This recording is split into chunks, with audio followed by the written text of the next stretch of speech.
everyone, Trainer Terry here. I just wanted to take a couple of minutes here to update you on the exercise guidelines put out by the World Health Organization. We all know that there are benefits of exercise. It's good for our general health, our cardiovascular health, weight management. It helps us sleep better. We see that our children behave better. We know that it helps prevent falls and declines in bone health for all populations, not just the elderly these days.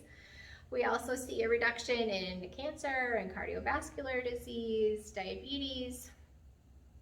So how much should you work out? What are we looking at?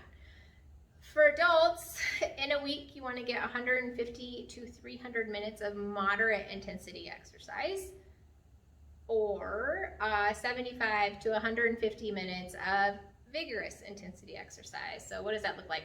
Moderate is going to be to where you can still have a conversation with your workout buddy, but maybe your sentences are a little bit shorter because you're starting to need that oxygen to breathe. Vigorous exercise is going to be where you're like, hang on, I need a minute, because you're only able to get one or two words out at a time because you're using all that oxygen to keep your body going. You also want to, on top of that regular exercise, be sure to include strength training at least 2 days a week. This is going to be good for your muscles and your bones. Children and teens are looking at about 60 minutes every day of moderate exercise. You want to make sure that 3 of those days include vigorous activity and include strength training for them so that they can be strong. It is okay for children to strength train. If you're pregnant, you're looking at about 150 minutes of aerobic and strength exercise per week. A little bit of light stretching is going to be good for you and baby. But if you're not already exercising, don't go gung-ho and like really get after it. You want to start where you are and then increase a little bit. This is a good point where a professional will be able to help you develop a program there. Older adults, the same time frame, 150 to 300 minutes, but there's an extra day of strength training. They want you to get 3 days of strength training in there and to really emphasize functional exercise and balance.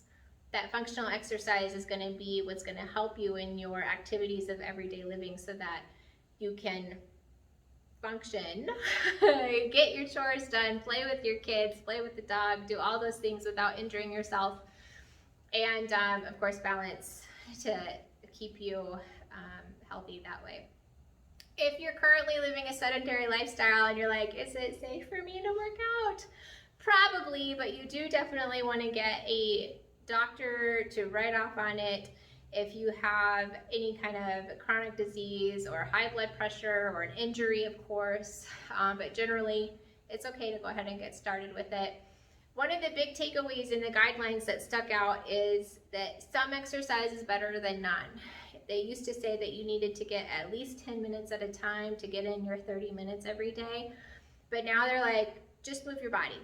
So the walking from the car to the grocery store, that counts. Cleaning your house, that counts. Walking the dog, that counts. All of it adds up and it counts towards your total. So let's get out there and get moving. If you have questions about how to develop a program or you have specific goals that you want help with, please reach out to us. We want to help you. That's what we're here for. Let's go do it.